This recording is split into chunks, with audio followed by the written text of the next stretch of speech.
오늘 본문 말씀 함께 나누도록 하겠습니다. 오늘은 마태복음 16장 15절에서 20절 말씀을 통해서 함께 하나님의 말씀을 나누고자 합니다. 마태복음 16장 15절에서 20절 말씀입니다. 우리 다 찾으셨으면 함께 봉독하도록 하겠습니다. 이르시되 너희는 나를 누구라 하느냐? 시몬 베드로가 대답하여 이르되 주는 그리스도시요 살아계신 하나님의 아들이시니이다. 예수께서 대답하여 이르시되 바요나 시몬아 내가 복이 있도다. 이를 내게 알게 한 이는 혈육이 아니요 하늘에 계신 내 아버지이시니라. 또 내가 내게 이르노니 너는 베드로라. 내가 이 반석 위에 내 교회를 세우리니 음부의 권세가 이기지 못하리라. 내가 천국 열쇠를 내게 주리니 내가 땅에서 무엇이든지 매면 하늘에서도 매일 것이요 내가 땅에서 무엇이든지 풀면 하늘에서도 풀리리라 하시고, 이에 제자들에게 경고하사 자기가 그리스도인 것을 아무에게도 이르지 말라 하시니라. 아멘. 오늘 이 시간에는 교회의 권위라는 제목으로 하나님의 말씀을 나누고자 합니다. 그래서 오늘 이 시간을 통하여서 교회 주인이 누구고 또 성도로서의 역할은 무엇인지를 함께 나누도록 하겠습니다. 여러분께 단도적으로 묻겠습니다. 여러분은 교회의 주인이 누구라고 생각하십니까? 교회의 주인은 누구십니까? 네, 이건 좀 쉬운 문제 아닌가요? 교회 어느 정도 다니면 다 알 거라고 해서 물어봤는데 생각보다 답이 목소리가 너무나 작습니다. 교회의 주인이 누구십니까? 그렇습니다. 예수님입니다. 교회의 주인은 예수님입니다. 왜 그런지 성경 말씀을 통해 함께 보도록 하겠습니다. 에베소서 1장 20에서 23절 말씀입니다. 그의 능력이 그리스도 안에서 역사하사 죽은 자들 가운데서 다시 살리시고 하늘에서 자기의 오른편에 앉히사 모든 통치와 권세와 능력과 주권과 이 세상뿐 아니라 오는 세상에 일컫는 모든 이름 위에 뛰어나게 하시고 또 만물을 그의 발 아래 복종하게 하시고 그를 만물 위에 교회의 머리로 삼으셨느니라. 교회는 그의 몸이니 만물 안에서 만물을 충만하게 하시는 이의 충만함이니라. 아멘. 이 말씀에 따르면 이렇습니다. 예수님께서 이 세상에 오셔서 하나님의 말씀을 순종하시고 십자가에 죽고 부활하심으로써 그 온전한 순종함을 통하여서 아버지 하나님으로부터 상급을 받게 됩니다. 그 상급의 내용이 뭐냐면은 바로 부활하셔서 하늘에 오르셔서 아버지의 우편에 앉게 되는 것이고, 그리고 모든 통치와 권세와 능력과 주권과 이 모든 것들을 하나님께서 그 아들에게 주심으로 말미암아 이 세상에 있는 모든 만물이 그 발 아래 복종하게 하셨다라는 것입니다. 바로 첫 번째로 이 상급을 주셨고, 두 번째로 상급은 무엇이냐? 바로 교회를 그의 머리로 삼으셨다라는 것이고, 그 다음에 교회는 또 그의 몸으로 삼으셨다라는 것입니다. 그래서 하나님께서 그 아들 예수에게 교회를 그의 머리로 또 교회를 그의 몸으로 세우시고 바로 이 질서 안에서 교회가 세워지게 하셨다라고 말씀하고 있는 것입니다. 그러니까 이 말씀에 근거하여서 교회의 머리는 예수님이시고 또 그 주인은 바로 예수님이 된다라는 것입니다.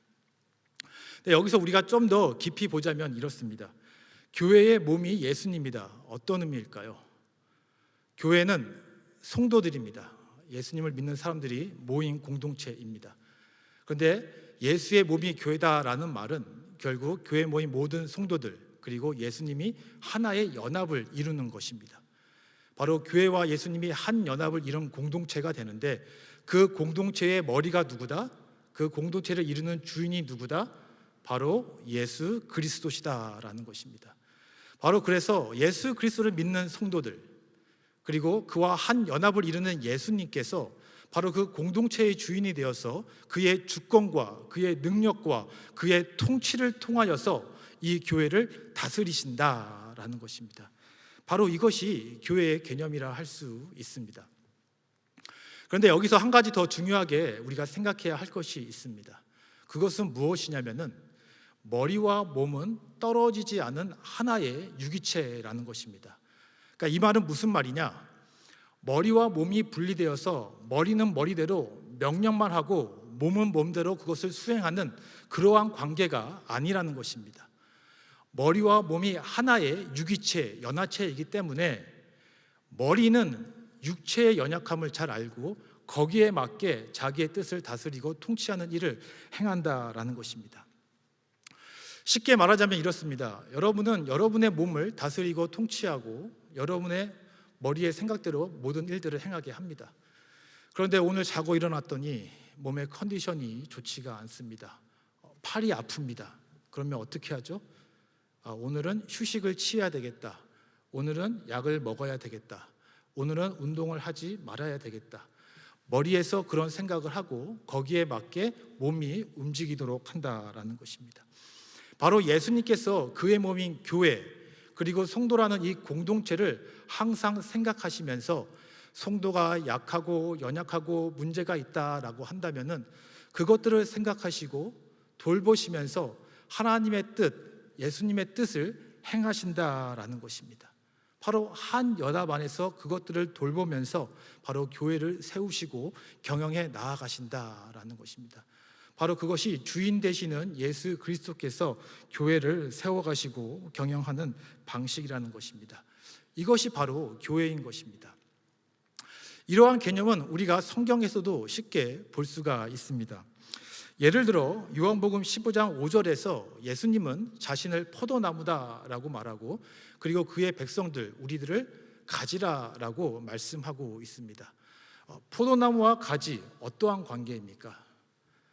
가지는 포도나무를 떠나서는 살아갈 수 없는 존재입니다. 포도나무와 가지는 하나로 붙어 있어야지만 함께 공존하며 살아갈 수 있습니다. 그리고 가지는 나무로부터 영양분을 공급받아 건강하게 살아갈 수 있고 궁극적으로는 열매까지 맺을 수 있는 것입니다. 즉 바로 이 관계 속에서 가지는 나무로부터 영양분을 받고 나무가 원하는 열매를 맺는 이러한 관계인 것이죠. 즉 몸은 머리가 하는 대로 행하지만 머리는 몸의 상태를 따라 돌봄으로 인하여서 그에 맞게 움직이게 한다라는 것입니다. 고린도전서 3장 11절을 보시면은 교회라는 터가 있는데 그 터는 바로 예수 그리스도다라고 말씀하고 있습니다. 교회라는 것, 성도가 세워진 이 공동체는 어떠한 터 위에 세워지게 되는데 그 터는 예수 그리스도다. 예수 그리스도가 아닌 다른 터 위에 세워진 것은 교회가 아니다. 교회 위에 세워야지만 교회로서의 그 존재가 설립될 수가 있다라는 것을 말씀하고 있습니다.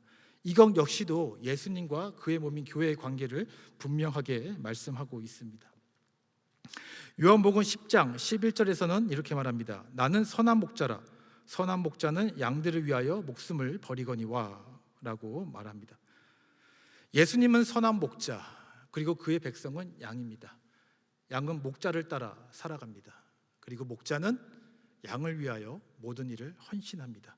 특별히 여기서는 선한 목자다라고 말씀하고 있습니다. 악한 목자는 양들을 이용할 수도 있고 버릴 수도 있습니다. 해를 가할 수도 있습니다. 하지만 선한 목자는 양들을 위해서 자신을 희생하고 헌신하는 목자입니다. 양들을 위해서 양들에게 가장 좋은 것을 위해서 자기가 희생할 수도 있고 헌신할 수도 있고 그들을 돌보는 이 관계, 바로 이것이 교회라는 것입니다. 그래서 교회의 주인은 바로 예수 그리스도시고 또 그와 한 연합을 이루는 우리는 교회라는 공동체 안에서 그의 다스림을 받는다. 이것이 바로 교회라는 것이고 교회의 주인은 예수 그리스도가 된다라는 것입니다. 바로 이러한 관계 속에서 교회는 존재하게 됩니다.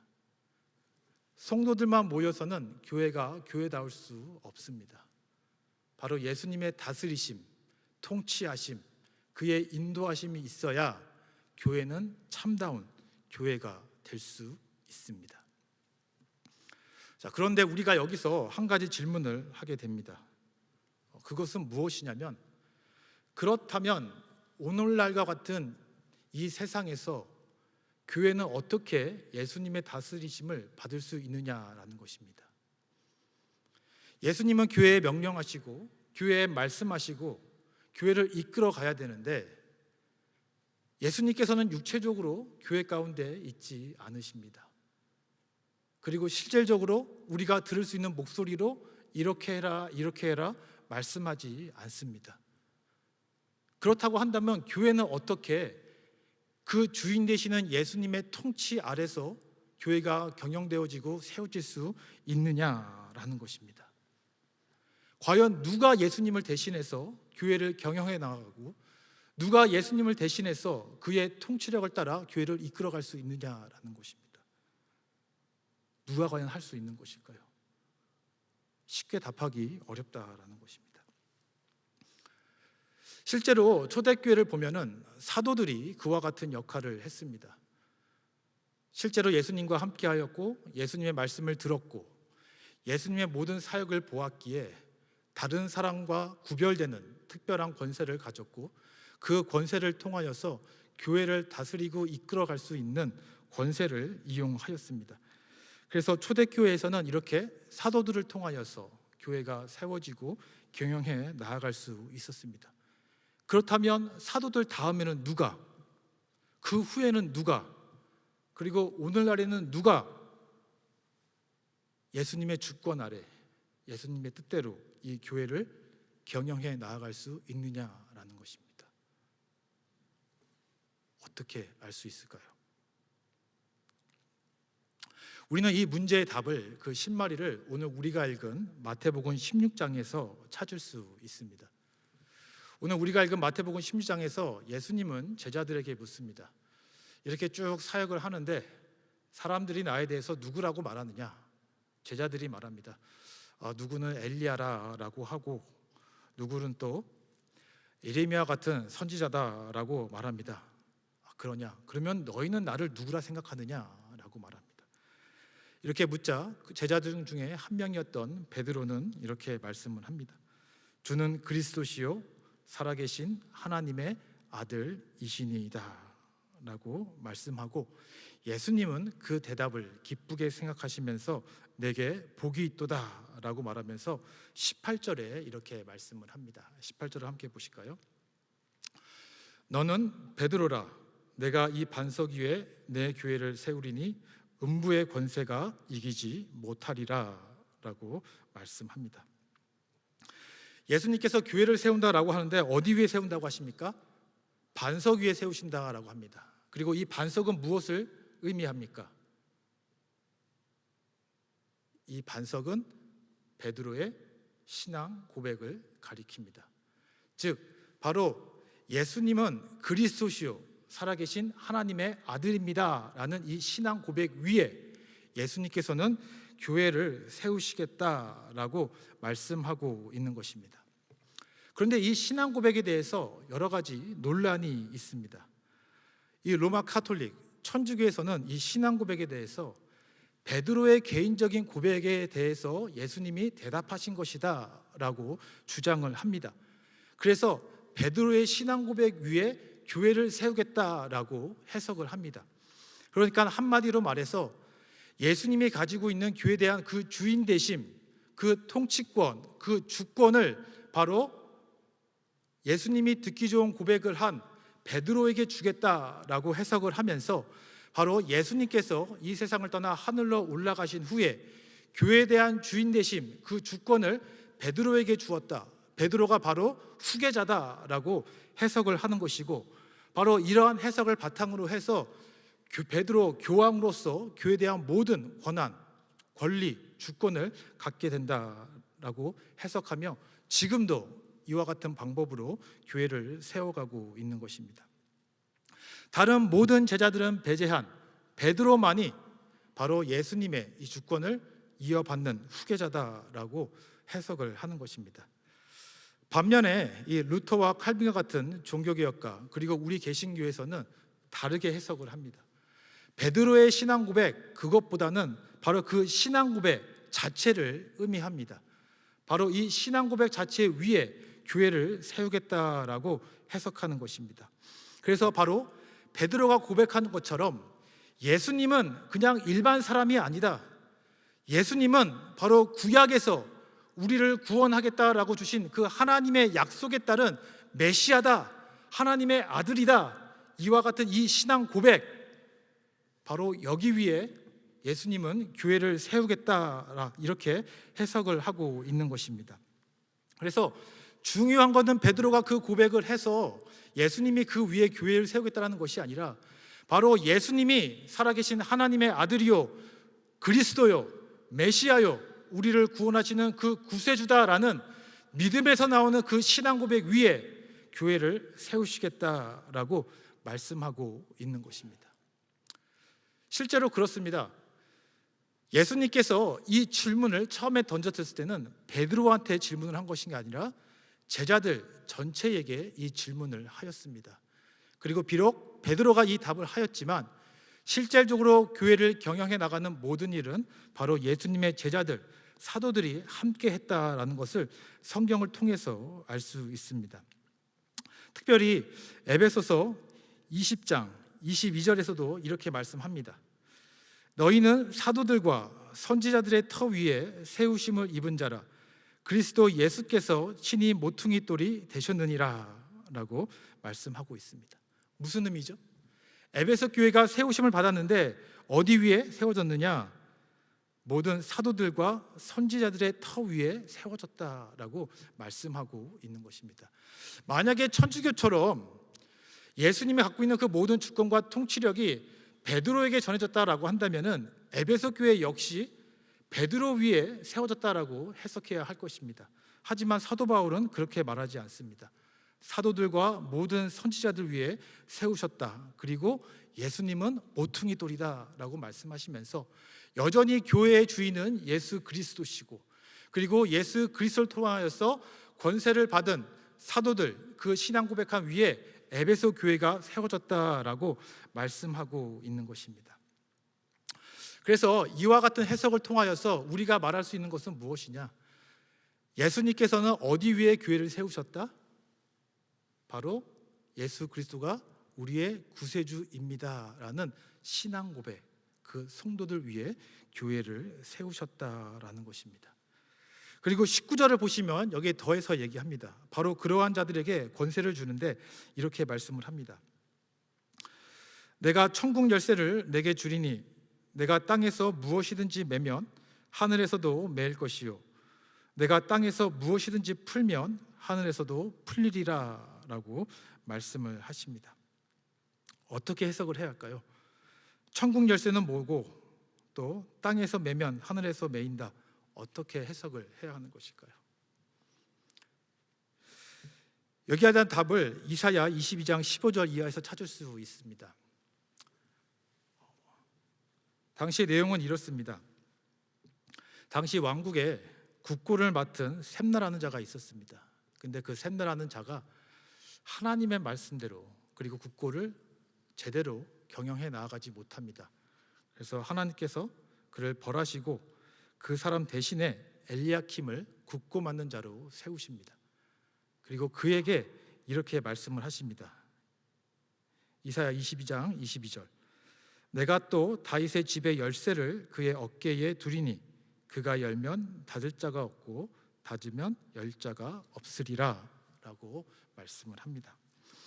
다윗의 집의 열쇠, 무엇을 의미하는 것입니까?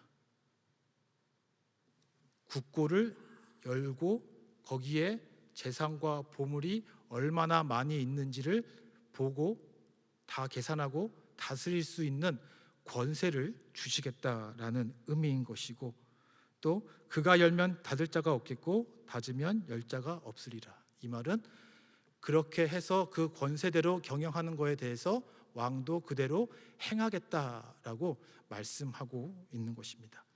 즉 바로 엘리야킴이라는 자에게 이와 같은 권세를 줘서 이 국고 맡은 일을 감당할 수 있게 하겠다라는 것을 말씀하고 있는 것입니다. 이것을 19절에 그대로 대입하면 이렇게 됩니다. 천국 열쇠를 내게 준다. 무엇을 의미하는 것이죠? 바로 예수님이 주신 주인 되시는 이 교회를 다스리고 경영할 수 있는 권세, 그 권위를 주겠다라고 말씀하는 것이고, 무엇이든지 땅에서 매면 하늘에서도 매일 것이요, 땅에서 풀리면 하늘에서도 풀리게 하겠다. 바로 이 권세를 준 자에게 그가 한 일을 예수님도 동일하게 그와 같이 하겠다라는 것을 말씀하고 있는 것입니다. 그러니까 천국의 열쇠를 누구에게 주겠다? 바로 예수 그리스도가 나의 구세주입니다, 살아계신 하나님의 아들이다 라고 고백하는 그 사람들에게 이와 같은 권세를 주겠다라는 것입니다. 바로 그들 위에 교회를 세우시고 바로 그들에게 이와 같은 권세를 주음으로 말미암아 바로 이 교회를 세우고 경영하고 다스릴 수 있게 하겠다라는 것이고, 더 나아가서 그와 같은 자들이 기도 가운데 성령 하나님을 통하여서 바로 그렇게 교회를 경영해 나아갈 때 하늘에 계신 예수님께서도 그와 동일하게 이 교회를 경영해 나아가겠다라고 말씀하고 있는 것입니다. 그러니까 이 구절의 말씀을 다 정리해서 말하자면 이렇습니다. 비록 예수님은 이 세상을 떠나서 하늘로 올라가셨지만 바로 그가 메시아이고 하나님의 아들이심을 고백하는 모든 자, 그 신앙 고백 위에 교회를 세우시고 그 신앙 고백을 한 모든 성도들에게 교회를 다스리고 경영할 수 있는 권세를 주고 예수님도 그와 함께 교회를 세워가겠다라고 말씀하고 있는 것입니다. 바로 그와 같은 자들, 신앙 고백을 한 교회 성도들이 바로 이 교회를 이끌어가고 경영할 수 있게 된다라는 것입니다. 그것을 말씀하고 있는 것입니다. 마태복음 18장 18절에서 20절에서도 동일하게 말씀을 하고 있습니다. 진실로 너희에게 이르노니 무엇이든지 너희가 땅에서 매면 하늘에서도 매일 것이요 무엇이든지 땅에서 풀면 하늘에서도 풀리리라. 진실로 다시 너희에게 이르노니 너희 중에 두 사람이 땅에서 합시하여 무엇이든지 구하면 하늘에 계신 내 아버지께서 그들을 위하여 이루게 하시리라. 두세 사람이 내 이름으로 모인 곳에는 나도 그들 중에 있느니라 라고 말씀하고 있습니다. 20절에 두세 사람이 내 이름으로 모인 곳에 무엇을 말하는 것일까요? 내 이름으로 모인 곳에 신앙 고백을 말하는 것이고, 두세 사람이 같은 신앙 고백으로 모였다? 교회를 말하는 것입니다. 거기에 누가 있다? 예수님도 함께 하겠다라고 말씀하시는 것이고, 그와 같은 사람들이 하는 일에 대해서 아버지께서도 함께 하실 것이고, 그들이 하는 일에 대해서 땅에서 매면 하늘에서도 매일 것이고 땅에서 풀면 하늘에서도 풀리리라.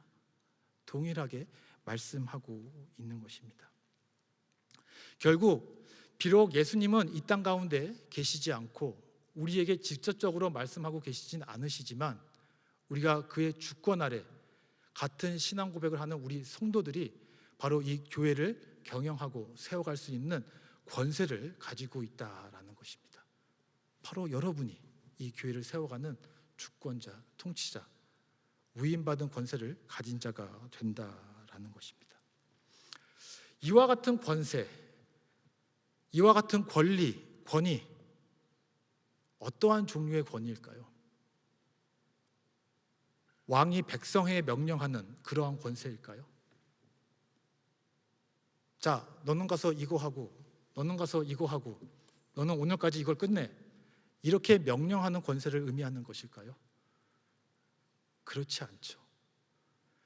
예수님께서 우리에게 주신 그 권세라는 것은 바로 우리가 예수님의 뜻대로 행사할 수 있는, 교회를 경영할 수 있는 권리, 즉 청지기적 권세를 말하는 것입니다. 청지기는 종입니다. 주인의 것을 가질 수도 없고 소유할 수도 없고 경영할 수도 없는 종입니다. 하지만 주인이 그 종에게 자신의 소유권을 경영할 수 있는 권리, 권세를 주는 것이고, 청지기는 주인의 그 소유권과 그 권세를 갖고서 주어진 일들을 수행하고 행해야 되는 사명을 갖고 있는 것입니다. 바로 우리가 예수님으로부터 받은 권세라는 것, 그 권위라는 것은 누구를 시키는 그러한 권세가 아니라 바로 자격 없고 조건 없고 우리가 예수님의 뜻대로 모든 것을 할 수 없음에도 불구하고 예수님께서 우리를 세우시고 그와 같은 권세를 주심으로 말미암아 우리를 통하여서 이 교회를 예수님의 뜻대로 세워가고 경영할 수 있는 그러한 특권, 그러한 권세를 우리에게 주셨다라는 것입니다. 바로 그러한 마음으로, 그러한 권세를 갖고 우리가 겸손한 마음으로 예수님의 뜻을 헤아려 이 교회를 세워가고 경영하고 다스려 나아갈 때에 바로 하늘에 계신 예수님께서도 그 일에 어떻게 한다? 함께 하겠다. 그 뜻을 이루어 가겠다라고 말씀하고 있는 것입니다. 그러니까 교회의 주인은 누구냐? 예수님이십니다. 하지만 우리가 예수님을 받던 그 권세를 통하여서 우리가 이 교회를 세워가고 경영해 나아갈 수 있는 특권, 권세, 그리고 그 사명을 갖고 있는 것입니다. 여러분은 이 사실을 알고 계셨습니까? 그리고 이 사실을, 이 진리를 여러분은 마음 가운데 새기면서 생각하면서 신앙생활을 하고 계십니까? 우리가 오늘 이 교회의 주인, 교회의 권위라는 제목으로서 말씀을 나누고 있는데, 바로 교회에 주시는 예수님께서 우리에게 이러한 사명과 권세를 주셨다라는 것을 여러분은 항상 인지하면서 신앙생활하고 있느냐라는 것입니다. 교회를 세우는 청지기적 사명이 우리에게 있는데 여러분은 이것을 의식하며 신앙생활을 하고 있습니까? 그리고 여러분 자신을 돌아볼 때에 여러분은 그 청지기적 사명을 잘 감당하고 계십니까? 이러한 질문을 던질 수 있겠죠. 성경을 보면 청직에 관한 여러 가지 비유가 있습니다. 그 비유를 보면은 정말 착하고 충성된 종아라고 하면서 칭찬을 받는 청지기가 있고, 또 반면하게 미련하고 불의한 자라라고 예수님의 주인의 꾸중을 받는 청지기도 있습니다. 주인이 없는 동안 받은 달란트에 배가 되는 이윤을 남기는 성실하고 근면한 청지기가 있는 반면에, 주인이 없는 동안에 주인의 소유권을 갖고 자신의 즐거움을 따라, 쾌락을 따라 모든 주인의 소유물을 사용하면서 주인에게 크게 꾸중을 받는 청지기도 있습니다. 여러분은 어떤 종류의 청지기인 것 같습니까? 여러분은 어떤 청지기의 모습으로 신앙생활을 하고 있으십니까? 바울 서신을 보면은 바울은 여러 교회에 대해서 항상 여러 가지 이야기를 합니다. 바울의 서신서, 편지를 보면은 대부분이 무슨 내용입니까? 교회 안에 끊임없이 일어나는 문제들입니다. 우상 숭배하는 자가 있고, 거짓 교사가 들어와 가지고 잘못된 교리를 가르쳐서 말씀이 변질되고, 또 유대인들의 어떤 전통으로 인하여서 성도들이 그리스도 안에서 참다운 자유를 누려야 되는데 그렇게 하지 못하는 경우도 있습니다. 첫사랑이 식은 교회도 있습니다. 차지도 뜨겁지도 않은 교회가 있습니다. 성경을 보면은 끊임없이 교회 안에 여러 가지 많은 문제들을 제기하고 있습니다. 그리고 우리가 살아가는 이 시대에도 많은 교회가 있지만 동일하게 많은 문제들이 있습니다. 왜 이러한 문제들이 일어난다라고 생각하십니까? 왜 이러한 문제들이 끊임없이 일어나 교회를 흔들고 갈라지게 하는 일들이 일어나는 것입니까? 거기에는 성도가 갖고 있는 청지기로서의 이 사명을 우리가 제대로 감당하지 않기 때문일 수 있습니다. 결국 세상이 악하기 때문에 교회 안에서는 항상 문제가 일어날 수밖에 없습니다. 세상에 악한 존재가 들어와서 교회를 나누고 회방을 놓을 수도 있습니다. 그럼에도 불구하고 우리 교회 모든 성도들이 우리가 예수님으로부터 청직이라는 이 사명을 받았고 교회를 세워갈 수 있는 권세와 권위와 권리를 가졌다라고 한다면, 그리고 그 사명의식을 갖고 우리가 신앙생활을 한다면, 교회를 세워간다라고 한다면 교회가 이렇게 쉽게 무너지고 갈라지지는 않을 거라는 것입니다. 결국에는 교회가 갈라지고 무너지고 세상 가운데 힘이 없는 이유, 예수 그리스도가 교회의 주인임에도 불구하고 능력을 나타내지 못하는 이유, 결국 그 권세와 권위를 받은 성도가 청지기로서의 사명을 제대로 감당하지 않기 때문이다라고 말할 수 있는 것입니다.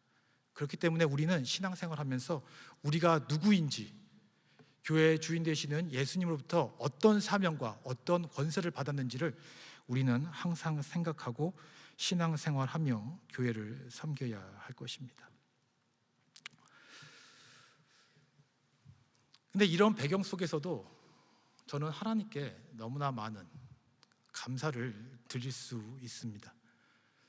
그 이유는 제가 우리 교회 성도님들을 볼 때 청지기로서의 역할을 너무나 잘 감당하시는 분들이 보이지 않는 곳에서 열심으로 섬기고 있기 때문입니다.